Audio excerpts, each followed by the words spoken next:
Yeah, okay, I used to know this girl, now I don't know her no more. I mean, I know her, but I feel like I don't know her no more. She been with a couple niggas, but she ain't a hoe though.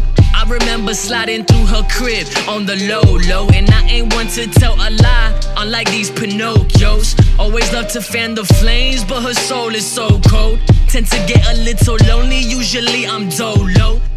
This is Milano Beats for Into the Music, and we're here with Lotus Hill. Always give too much to get back, nothing in return. Rip my heart apart, I guess I'll have to let it burn. Where'd you get that name from? So Lotus Hill, the lotus came from the flower, which is the most important flower to me. It means the most because they bloom from muddy waters, and it's supposed to signify us blooming as like humans and going through muddy waters, metaphorically, like our struggles, society's limitations, and whatever, blooming into the creations that we're supposed to be. And Hill is from Napoleon Hill, and he was an American author who studied success through the mind in the early 1900s. And he wrote the book Think and Grow Rich, Outwitting the Devil, The Science of Success. He studied under Andrew Carnegie, and he was just a major influence when I was coming up with the name. And both together came up with Lotus Hill. So, and it fit perfect, it just meshed, so it worked. Alright, so where you from, man? Fayetteville, North Carolina, the 2-6. I lived there for 14 years. And then when I moved over here, I've been here for 10 years, and I lived in Kendall. So I put on for both sides, countryside and city side. Yeah. Alright, so let me know when you start rapping. How old were you when you started rapping? 15. I was 15. I used to go to it was in 10th grade, in my agri-science class actually. I used to bring my notebook, and during this 15-minute period when the class started, everybody was just reading books and shit. But what I did, I got my notebook and I just started writing little raps. For some reason, I don't know how that even came about, now that I think about it. But I just started doing it. And I started doing it every single day because when I rapped it for the class, at the end of class, people liked what I was bringing across. They were like, oh, that's funny. Oh, that rhymed well. Oh, whatever the case may be. But eventually that snowballed into taking it serious. So that's how it all started, 15, and then from there, like taking it seriously for the past 4 years.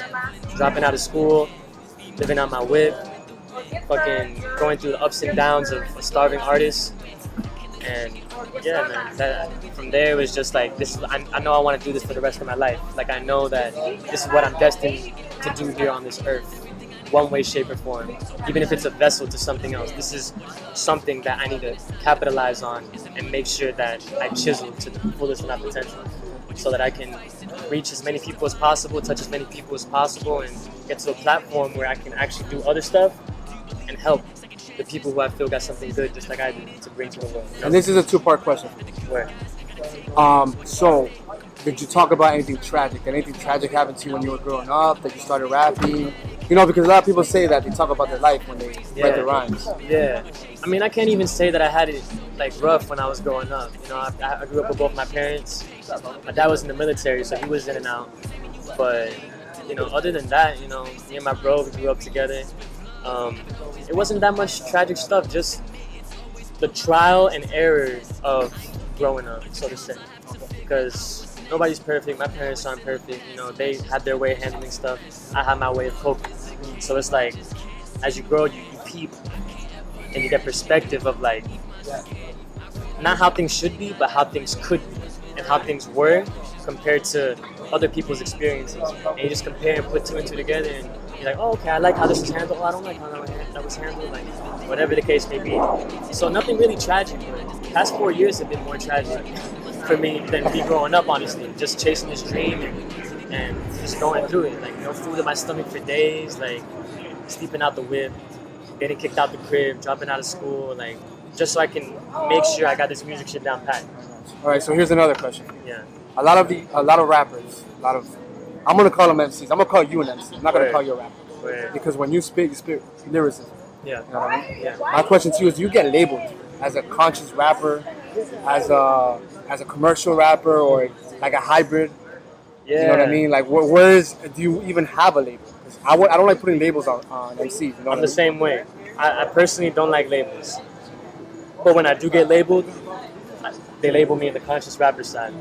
Truth music is what they used to call it. The what? Truth music. Truth music, yeah. At the end of the day, yeah. Soul. Definitely truth. Soul music, like the real shit, Yeah. So I don't really like to be labeled. You know, I just like to do what I do. Sometimes I may feel the mainstream, still conscious shit, truth shit, but more mainstreamish or straight boom bap shit, just lyrical annihilation type shit.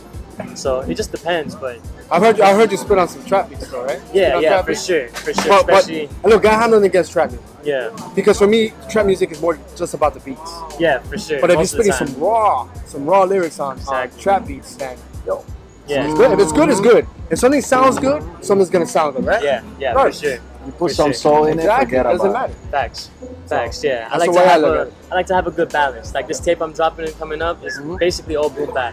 Qualia, the EP I dropped earlier this year, that's all bangers. That's all trap shit. Other than work of strategizing, like that's a little more boom bap, but they're all bangers, like purposely. So, you know, I just like to diversify what I do and make sure that I go in 100%, like execute it the right way, the whole way through. Like Quality, I feel like I did that perfectly. That's straight trap shit. I got my trap. I went in my trap bag and took care of that. Now I'm in my 808s and heartbreak type vibe, you know, and the love, ups and downs of love, heartbreak type shit. So now I'm in that bag for this tape coming up, and it's more soft, smooth shit and boom bap. So just having different stuff diversifies it and gives me, you know, more of a, you know, multifaceted type shit. So talk about your next shows. Talk about your next albums. The name of the tape is Saudade, which basically means like the melancholy feel or the melancholy state or longing for something that's no longer here anymore or something that's no longer the same. And it could be in regards to love or someone that passed away or certain situations that are like different. It can literally be applied to anything. So at that moment, I pinpointed it with the love thing. So yeah, everything got a meaning behind it. Everything. Yeah, that tape, 2019. I'm definitely dropping another mixtape. Not an EP, but like a whole project. I'm gonna have locals feature on it. From producer locals to rapper locals. Because the past basically two projects that I've done, I don't got features. I purposely got it like that. Not that I don't fuck with nobody, but I just want to build up my personal catalog so that I can actually have a leeway for when I want to drop a mixtape with 5 other artists on it. You know, I'm able to do it without having people be like, okay, but how's he sound by himself? Or okay, what can he do on his own without the help of this guy on the hook? Or this guy with the verse. Exactly. That's what helps. And you're here with your whole team, right? Yeah, man. Here, right here, Adrian. He shows mad love with the music, man. Thank you, for real. Hopefully we got a track coming out soon. Definitely having some music with Subconscious over here, my homie Nico. Yeah, he's gonna be on the next tape without a doubt. Nico over there, Nick over there. We got music together as well. He sets me up with a bunch of shows. Yes, we do. It's already laid down. Just gotta get it mixed, mastered, tweaked up. But we got some music coming out as well. And Kamal over here, you know, we're all just pushing, networking, making this shit happen, making it sound crisp, getting to the right people, networking, connecting right. Alright, so for more on Lotus Hill, right below is his Instagram and all the other information you can find them. So this is episode 2 of Into the Music. It's been a long time waiting, but you know what it is. We got Lotus Hill and the whole team, baby. Hey.